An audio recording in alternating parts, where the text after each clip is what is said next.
Now it's time for some New York Mets baseball talk.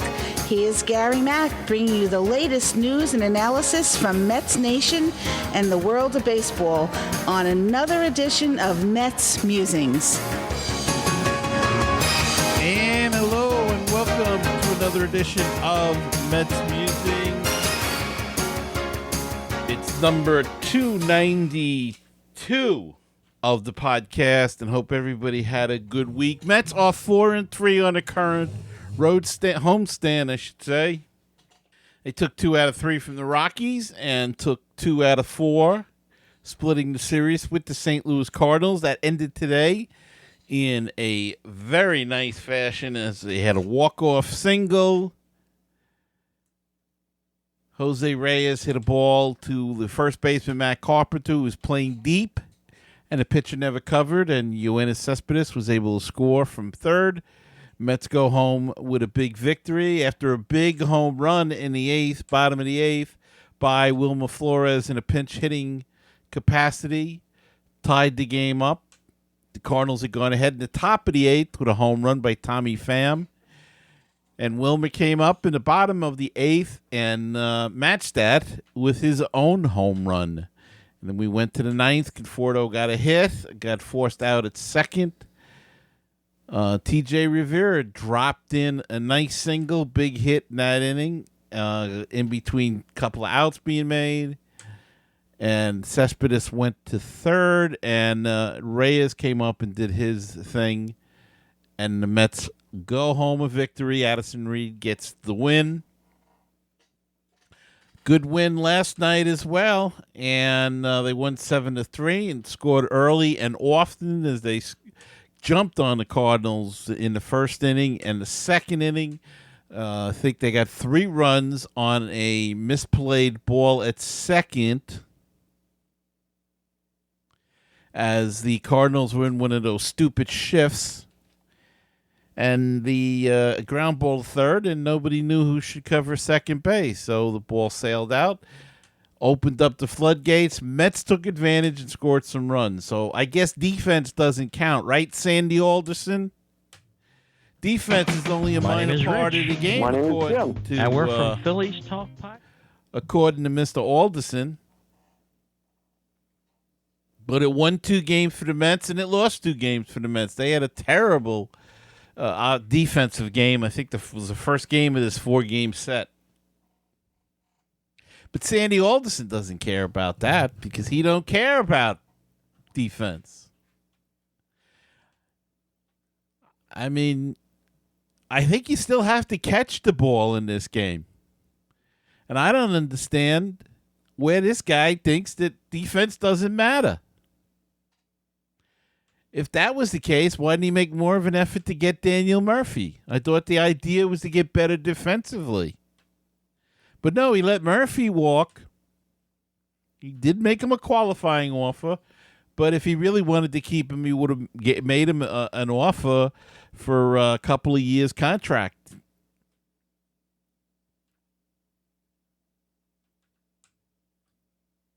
So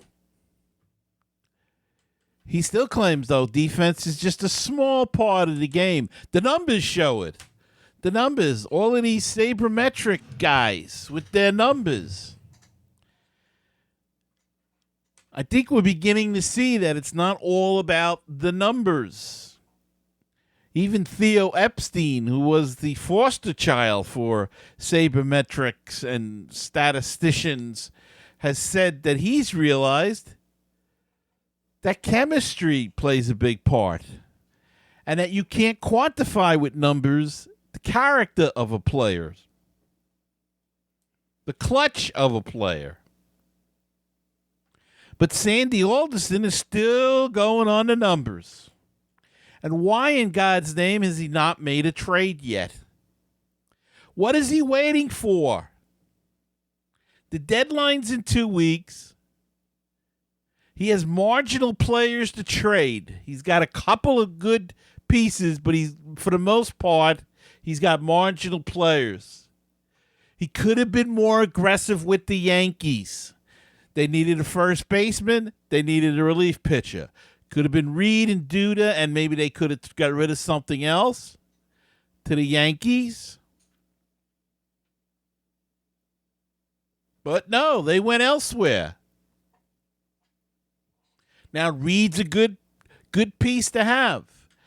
Somebody will want Reed. They're always looking for relief pitchers and especially closers now. But will he pull the trigger? The Red Sox are supposedly interested in Cabrera, Rivera, and Flores, but he doesn't want to trade Rivera or Flores because they're not making a lot of money.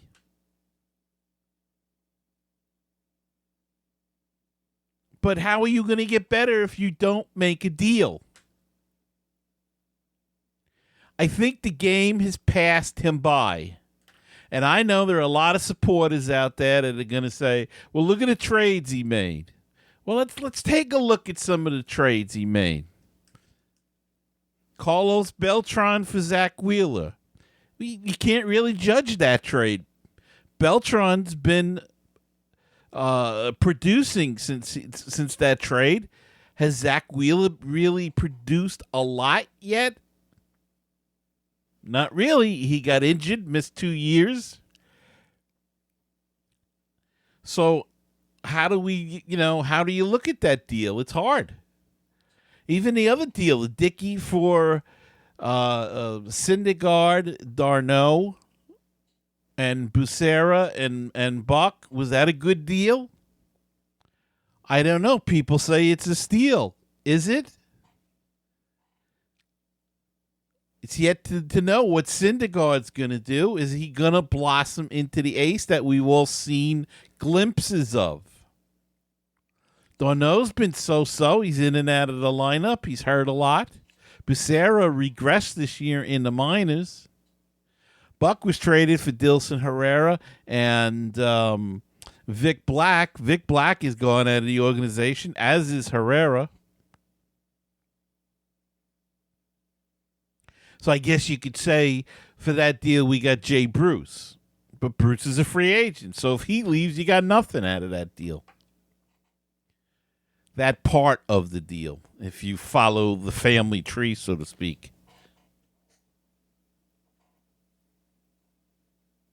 So has he done any good? Yes, he's done good. Cespedes was a good deal, bringing him here.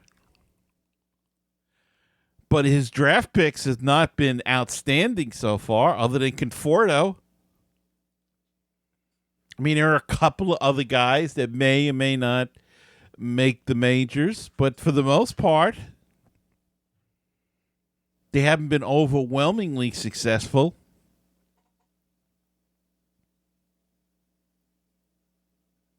But putting that all aside and concentrating on the now, he's got to move. He's got to move quick.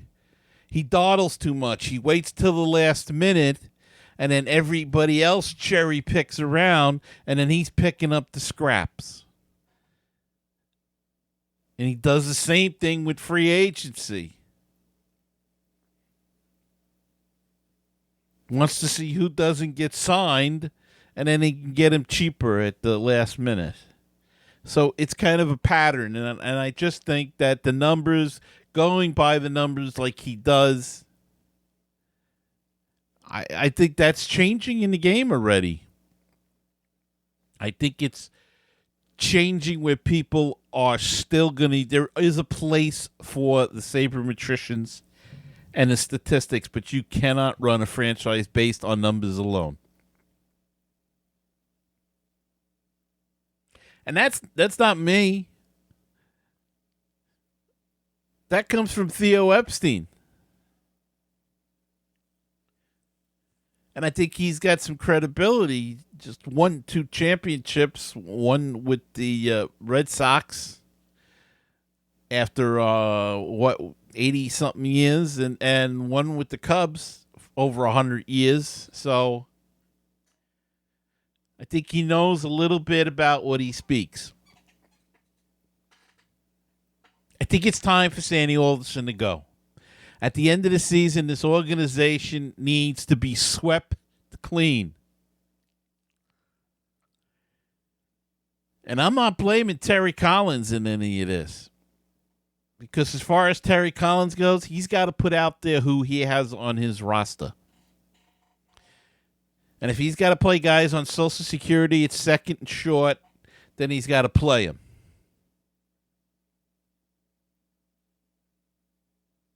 It's another thing. Flores was hitting, so they sit him down. TJ Rivera was hitting, they sit him down. Meanwhile, Cabrera, now he wants to play third base. He didn't want to play second. He wanted to get traded. Now he's playing second, but now he's willing to go right over to third base.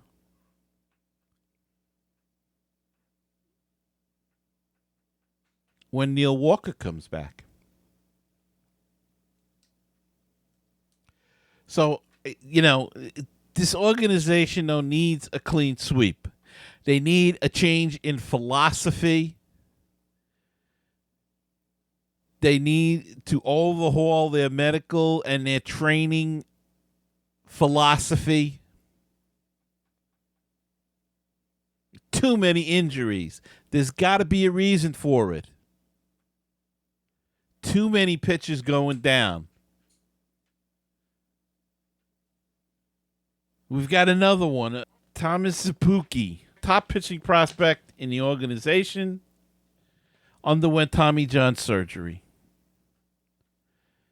He's going to be out 12 to 18 months.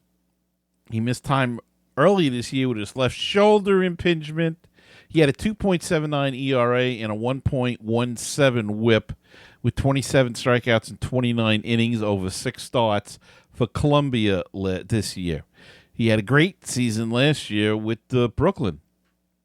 Looked really good. He's gone now. 12 to 18 months for Thomas Szapucki. Anyway, they've got to look into these things, and they've got to clean house, and I think you start with the general manager. Unfortunately, I think Terry Collins is going to go, though I think he will just retire.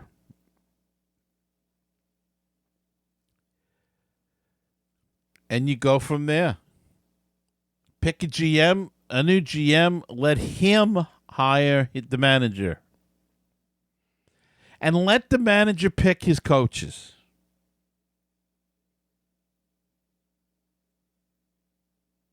And can somebody tell me while we're at it, why isn't Omar Rosario at shortstop for the Mets? Why is he still in the minor leagues?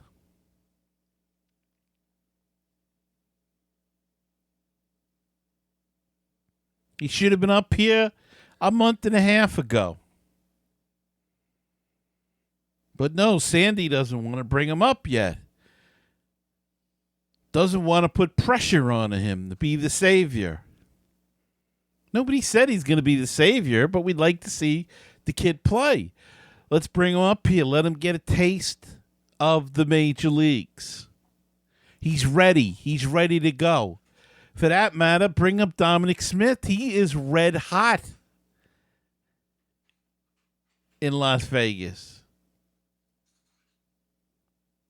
But we won't see these guys probably until, I wouldn't be surprised if we don't see them till September. Wouldn't that be a shame? Nor would I be surprised if Sandy sits on his hands and does not make a trade. I think he'll make some sort of deal. But I would not be surprised if he didn't make any deal. And that's really a shame. All right, let's take a break. And we'll be back after this. Check us out at MetsMusings.com and find the Mets Musings podcast on Stitcher.com, TuneIn.com, iTunes, Flipboard, and at BaseballPodcasts.net. That's BaseballPodcasts with an S.net.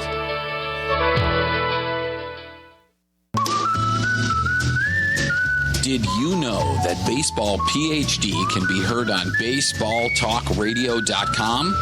Our shows rotate with other top baseball podcasts. Now, don't forget, that's baseballtalkradio.com. With us, we'll help you get a PhD in life through baseball.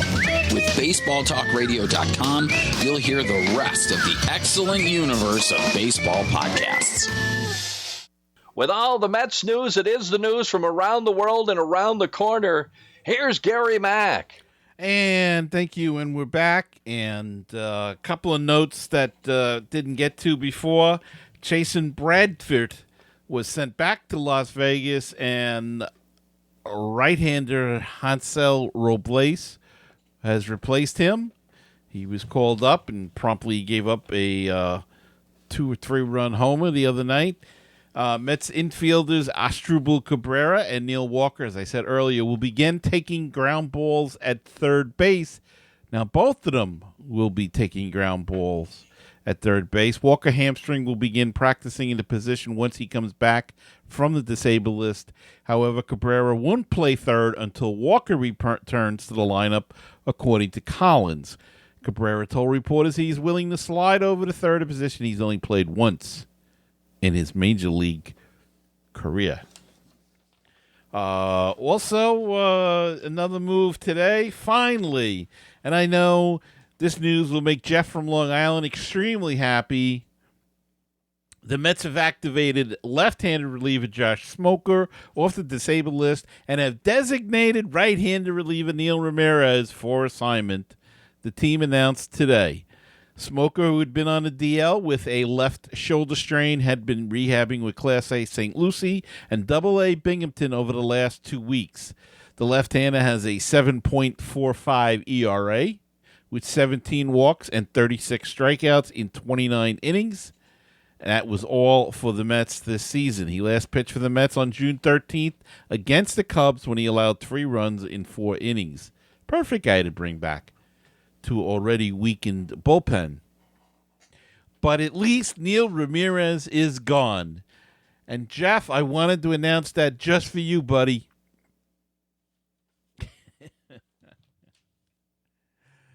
All right, so 3 coming up with the Oakland A's this weekend. Let's hope we can get 2 out of 3. 3 out of 3 would be even better, but you never know. And then the Metsies hit the road. They're going, where are they going? They're going somewhere. They're going to San Diego. They're going out to the coast. So they'll play 4 in San Diego, and then I believe they go to Seattle for the weekend. So should be interesting. Couple of teams that we have not seen in a while this weekend at home with Oakland, and next weekend in Seattle. And I can't remember the last time the Mets played against the Seattle Mariners, so that should be interesting. And then you've got another stop after that in Colorado, I believe, and before they come home to play the Dodgers. But that's down the road. We'll be back before then with an episode. But just so you know, 3 this weekend, 3 left on the homestand, 4-3 on this homestand. Have a chance to go 7-3, 6-4, 5-5, 4-6. However you want to shake it. But really, we need a sweep now. Need a sweep big time to get back into the race. Well, that does it for this edition of the podcast. This edition is brought to you by our Patreon supporters. If you would like to help in keeping this podcast going, I urge you to check out our Patreon campaign at patreon.com/MetsMusings. So thanks for listening to this episode, and until next time, keep the faith, stay optimistic, and let's go Mets.